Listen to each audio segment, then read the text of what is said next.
Praise the lord. Good morning. ప్రభువైన యేసుక్రీస్తు శుభనామంలో మీ అందరికీ వందనములు. ఎలా ఉన్నారంటే అందరూ బాగున్నారా? దేవుని మహాకృపను బట్టి మీరు అందరికి క్షేమంగా ఉండాలని అనుదినం ప్రార్థన చేస్తున్నాను. రోజులు ఎంత త్వరగా గడిచిపోతున్నాయి కదండి. మన దేవుడి సన్నిధిలో దేవుడికి సమయం ఇస్తూ మన జీవితాల్లో మనం ముందుకు సాగినట్లయితే, ఈ కొంచెం సమయంలో కూడా నమ్మకంగా మనం జీవించినట్లయితే దేవుడు తన మహిమ కొరకు మనం నిలబెట్టబోతున్నాడు. అలాగే అనేకమైన ఆశీర్వాదాలని మనం సుసంతరించుకోబోతున్నాము. చిన్న ప్రార్థన చేసుకుందామా? ప్రియమైన యేసయ్య, ఈ ఉదయకాల సమయంలో మా అందరితో మాట్లాడండి ప్రభా. మమ్మల్ని ధైర్యపరచండి. నీ మాటల చేత మమ్మల్ని ఆస్వాదించండి, మమ్మల్ని దర్శించండి ప్రభా. ప్రతిరోజు ఇంటున్న ఈ మాటలు మా జీవితంలో ఫలభరితంగా ఉన్నట్లుగా కృప చూపించమని యేసు నామములో ప్రార్థిస్తున్నాము తండ్రి, ఆమేన్. ఈరోజు దేవుని వాగ్దానము లూకా సువార్త 12వ అధ్యాయం 7వ వచనం. భయపడకుడి, మీరు అనేకమైన పిచ్చుకల కంటే శ్రేష్ఠులు కారా. Luke chapter 12 verse 7. Fear not therefore, you are of more value than many sparrows. దేవుడు ఇచ్చినటువంటి అద్భుతమైన వాగ్దానం మనందరి జీవితంలో నెరవేర్చబడును గాక, ఆమేన్. వాక్యం ఇచ్చినటువంటి మీలో ఎంతమంది అయినా ఏదైనా పరిస్థితులు బట్టి భయపడుతున్నారా అండి?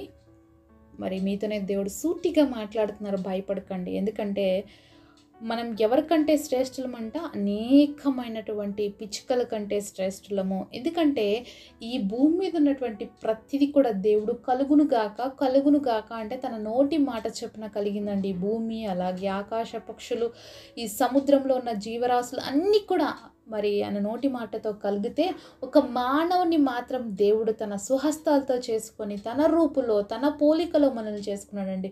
కాబట్టి మనము దేవుడి పిల్లలము. మనం నోటితో చేయబడలేదు, ఆయన హస్తంతో చేయబడ్డాము.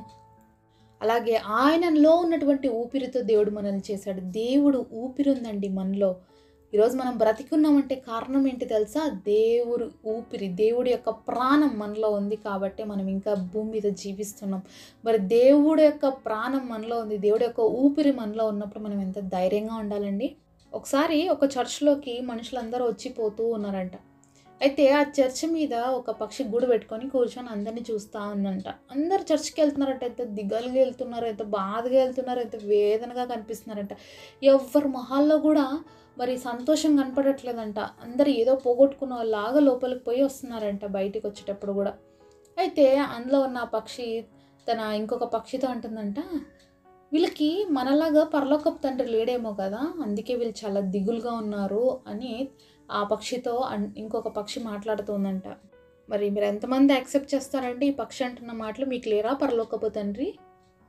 మనందరికీ ఉన్నారు కదండి పరలోకపు తండ్రి. మరి ఆ పక్షులు చెప్పగలుగుతున్నాయి మనలాగా పరలోకపు తండ్రి వీళ్ళకి లేరేమో అని. మరి వాటిని అంత ప్రేమిస్తే మనల్ని ఎంత ప్రేమిస్తున్నాడండి దేవుడు. మరి ఆ పక్షులు చెప్పుకుంటున్నాయి, మా పరలోకపు తండ్రి మాకు ప్రతి క్షణంలో ప్రతి సమయంలో ఏవైతే కావాలో అన్నీ కూడా సమకూర్చేసినప్పుడు వీళ్ళెందుకు ఇంత దిగులు పడుతున్నారు అని. మనలాగా వాటికి ప్రతిరోజు ప్రయాస పడవు కదండి. మరి వాటికి కావాల్సిన ఆహారం ఎవరు ఇస్తున్నారండి? అవి ఏమన్నా పంటలు వేసుకుంటున్నాయా, లేకపోతే మనలాగా కష్టపడి జాబులు చేస్తున్నాయా, డబ్బులు సంపాదిస్తున్నాయా? ఏం లేదు కదా. ప్రతిరోజు దేవుడు వాటికి ఆహారం ఇచ్చి పోషిస్తూనే ఉన్నాడు. మరి పక్షుల్ని పోషించినటువంటి దేవుడు, పక్షులకి సహాయం చేసిన దేవుడు అంతకంటే శ్రేష్ఠులైన మనల్ని ఇంకెంతగా సహాయం చేస్తాడు, ఇంకెంతగా ప్రేమిస్తున్నాడు అన్న విషయాన్ని ఎప్పుడైనా మనం ఆలోచించామా? ఎందుకంటే ఎప్పుడు దిగాలుగా బాధతో వేదనతో కూర్చొని అలా ఉంటారు. దేవుడు మనం ఎప్పుడు కూడా హ్యాపీగా ఉండడానికే దేవుడు సృష్టించాడు. దేవుడు ఏమన్నాడు తెలుసా? మీలో ఉన్న సంతోషము ఎవ్వడు తీసుకోకుండా చూసుకోండి అన్నాడు. మరి మనలో ఉన్న సంతోషాన్ని తీసుకోవడానికి కోసం మనం ఎవరికైనా అనుమతిస్తేనే మనలో నుంచి అది తీసుకువేయబడుతుంది తప్ప మనంతకు మనంగా సంతోషాన్ని లాస్ చేసుకునే అవకాశము అవసరమే లేదండి. మనం అలో చేస్తేనే సాతానైనా మన సంతోషాన్ని దోచుకుంటాడు. మరి ఈరోజు నువ్వు సంతోషంగా ఉండవలసిన నీవు అనేక సార్లు ఎందుకు కృంగిపోతున్నావు, ఎందుకు నిరాశపడుతున్నావు, నీ పరిస్థితులు బట్టి ఎందుకు భయపడిపోతున్నావు? ఆ పక్షులకు ఉన్నటువంటి అలాగే ఆ యొక్క పశువులకు ఉన్నటువంటి విశ్వాసం కూడా అనేక సార్లు మనకు లేకుండా అయిపోతుంది. ఎందుకంటే సింహపు పిల్లలైనా లేమి కలవే ఆకలి కొంటాయేమో కన్నా పిల్లలు ఆకలి కొనరు అని దేవుడు వాక్యం సెలవిస్తుంది. మరి అడవిలో ఉన్నటువంటి సింహరాజు పిల్లలకి ఆహారం లేకుండా ఉంటుందా అండి? మరి ఆ యొక్క అనిమల్కి అంత కాన్ఫిడెన్స్ ఉన్నప్పుడు మన యొక్క పరలోకపు తండ్రి పైన మనకెంత కాన్ఫిడెన్స్ ఉండాలి కదా. చాలాసార్లు చిన్న చిన్న విషయాలు బట్టే కలవరపడిపోతుంటాం. చాలాసార్లు చిన్న చిన్న విషయాలు బట్టే భయపడిపోతాం. ఏమేమో జరిగిపోతుంది, ఏమేమో అయిపోతుందని మనం ఆలోచిస్తూ ఉంటామండి. ఈరోజు న్యూస్ ఛానల్స్ కానీ వాటిని చూసినప్పుడు కొంచెం ఉంటే ఎంతో పెద్దగా చేసి చూపిస్తుంటారు, మరి కొంచెం ఉంటే ఎంతో భయపెడుతూ ఉంటారు. అలాగే ఈరోజు మనకు కూడా అలవాటు అయిపోయిందన్నమాట. చిన్న చిన్న సమస్యలు వచ్చినా, చిన్న చిన్న అనారోగ్యాలు వచ్చినా, చిన్న పరిస్థితులు వస్తేనే వెంటనే అద్దంలో చూసేది భూతద్దంలో చూసేస్తున్నారు. ఈరోజు అలానే చూసుకుంటున్నారా మీ సమస్యల్ని? దయచేసి ఎప్పుడు కూడా మీ సమస్యల్ని భూతద్దాల్లో చూడకండి. మీ సమస్యల్ని ఎప్పుడు కూడా అద్దంలో చూడండి.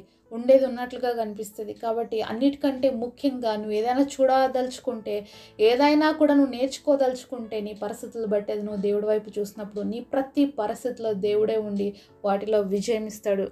ఎప్పుడు మనం ఒకటే గుర్తుపెట్టుకోవాలండి, ప్రతిరోజు లేచిన వెంటనే దేవుడికి మనం స్తుతులు చెల్లించేవారుగా ఉండాలి. ఎందుకంటే మనం శ్రేష్ఠులు కాబట్టే ఆయన దృష్టిలో ఇంకా భూమి మీద బ్రతికి ఉన్నాం. అందును బట్టి మనం దేవుని స్తుతించవలసిన వారుగా ఉన్నాం. మనం ఆయన దృష్టిలో శ్రేష్ఠులము, విలువైన వారము కాబట్టే ప్రతిరోజు మన యొక్క దేహానికి కావాల్సిన ప్రతి అవసరత, మన మనసుకు కావాల్సిన ప్రతిదీ కూడా మనం మానసికంగా, ఆత్మీయంగా ప్రతి విషయంలో దేవుడు మనల్ని బలపరుస్తూ, ఆదరిస్తూ, ధైర్యపరుస్తూనే నడిపిస్తున్నాడండి. ఎన్నిసార్లు మన జీవితంలో నిరాశలో ఉన్నప్పుడు దేవుడి స్వరం నువ్వు వినలేదా? వినిపించిందా ఎప్పుడైనా? దేవుడి స్వరం ఎలా ఉంటుందన్న ఆ యొక్క అనుభవం మీకుందా? ఒకవేళ నిజంగా ఇప్పటి వరకు కూడా ఆ అనుభవం ఏంటో తెలియకపోతే దేవుడిని అడగండి, ప్రభువా నీ స్వరాన్ని వినాలనుకుంటున్నాను, నాకు వినిపించవా అని. ఎందుకంటే మరి బాలుడైనటువంటి సమూయేలు వినగలిగాడండి దేవుడి స్వరం. కానీ ఏలీ మాత్రం దేవుడి స్వరాన్ని వినలేకపోయినాడు. ఒకే గదిలో ఉన్నారు, ఒకే మందిరంలో ఉన్నారు, అయినప్పటికీ కూడా దేవుడి యొక్క స్వరం అనేది ఏలీకి వినబడలేదు. కారణం ఏంటంటే ఏలీలో ఆశ లేదు దేవుడి స్వరాన్ని వినాలని. కానీ సమూయేల్లో ఉంది ఆశ, దేవుడి స్వరాన్ని వినాలి. దేవుడి స్వరం వినాలన్న ఆశపడిన ప్రతి ఒక్కరికి కూడా దేవుడు తన స్వరాన్ని వినిపిస్తాడు. మరి దేవుడి స్వరం ఎలా ఉంటుందో ఎక్స్పీరియన్స్ చేయకపోతే నీ ప్రేయర్ అయిన తర్వాత నువ్వు కాసేపు అలాగే మౌనంగా ఉండు. దేవుడు నీతో మాట్లాడతాడు. నువ్వు ఏం చేయాలా, నువ్వేం చేయకూడదు. అలాగే మనకు చాలాసార్లు మనకి ఇంటర్నల్ నుంచి ఒక వాయిస్ వినిపిస్తుంటుంది. మనం ఏదైనా పనులు చేసినప్పుడు ఇది రాంగ్, ఇది రైట్, ఇలా వెళ్ళు, ఇలా వెళ్ళొద్దు, ఇవన్నీ కూడా ఎక్కడి నుంచి వస్తుందో తెలుసా? అది దేవుడి స్వరం. నువ్వు కరెక్ట్గా వినగలిగితే, నిజంగా నువ్వు దేవుడి సన్నిధిలో ఉంటూ ప్రార్థనాపూర్వకంగా ముందుకు సాగినట్లయితే ఖచ్చితంగా దేవుడి స్వరాన్ని వింటావు. మరి దేవుడితో మరి సంబంధం లేకోకుండా నీ ఇష్టానుసారంగా జీవిస్తూ కూడా మరొక స్వరం వినిపిస్తుందండి. మళ్ళీ అది దేవుడి స్వరం అని కన్ఫ్యూజ్ అయ్యారు. అది దేవుడి స్వరం కాదు. దేవుడితో సహవాసం ఉంటేనే నీకు దేవుడి స్వరం వినిపిస్తుంది. ఇంకొక స్వరం కూడా వినిపిస్తుంటుంది, ఎప్పుడు సాతాను స్వరం. అది చెయ్యి, ఇది చెయ్యి, ఆ పాపం చెయ్యి, ఈ పాపం చెయ్యి, మరి ఇలా చెప్తూనే ఉంటుంది అనమాట. కాబట్టి దయచేసి ఇలాంటి స్వరాలు విన్నప్పుడు మనం జాగ్రత్తగా ఉండాలి. ఇది ఏ స్వరం అనేది గుర్తించగలగాలి. అందుకనే దేవుడు ఒక మాట అంటాడు, నా గొర్రెలు నా స్వరం వింటాయి అని. మనం ఎవరి గొర్రె ఈరోజు? దేవుడు గొర్రెగా ఉన్నావా, లేకపోతే సాతానికి గొర్రెగా ఉన్నావా? కాబట్టి ఇక్కడే మనము జడ్జి చేసుకోవాలి, ఇక్కడే మనల్ని సరి చేసుకోవాలన్నమాట. ఒకవేళ మనము దేవుడి స్వరాన్ని వింటే మన కాపరి ఎవరు? మన పరలోకపు తండ్రి. మనం దేవుడి స్వరాన్ని వినలేకపోతున్నాము, పాపం చేస్తున్నాము, దేవుడికి ఇష్టంగా మనం జీవించట్లేదంటే ఇంకా ఆటోమేటిక్గా అర్థం చేసుకోవాలి మన కాపరి ఎవరు, మనం ఎవరి స్వరం వింటున్నామని. కాబట్టి మనం చాలా జాగ్రత్తగా ఉండాలండి. దేవుడి బిడ్డలు దేవుడి స్వరాన్ని వింటారు. నా గొర్రెలు నా స్వరం వింటాయి, అలాగే నా గొర్రెలు నా స్వరాన్ని గుర్తుపడతాయి. ఈరోజు దేవుడి స్వరాన్ని గుర్తుపట్టే స్థితిలో ఉన్నావా? ఎవరైతే దేవుడి స్వరాన్ని గుర్తుపట్టగలుగుతారో వాళ్ళకి భయపడాల్సిన అవసరం లేదండి. ఎందుకంటే బైబిల్లో 365 టైమ్స్ భయపడకుడి, భయపడకుడి అనే మాట ఉంది. ప్రతిరోజు ఈ మాట ఉంది అంటే మన లైఫ్లో భయపడాల్సిన పరిస్థితులు అనేకం వస్తాయి. కానీ దేవుడు అన్నాడు కదా, తప్పకుండా ఆ యొక్క పరిస్థితిలో నేను మీతో ఉండి నడిపిస్తాను, మీకు సహాయం చేస్తాను అని. అంతేకాకుండా ఆ పక్షులు మాట్లాడుకుంటున్నాయి, మనలాంటి పరలోకపు తండ్రి వీళ్ళకి లేడేమో, అందుకే వీళ్ళు భయపడుతున్నారు అనేసి, వీళ్ళందుకే అంత దిగాలుగా ఉన్నారు అని. మరి ఎప్పుడైనా ఈ రోజు నుంచి మీరు దిగులు పడితే ఒక్కసారి ఆ పక్షులను ఆలోచించండి.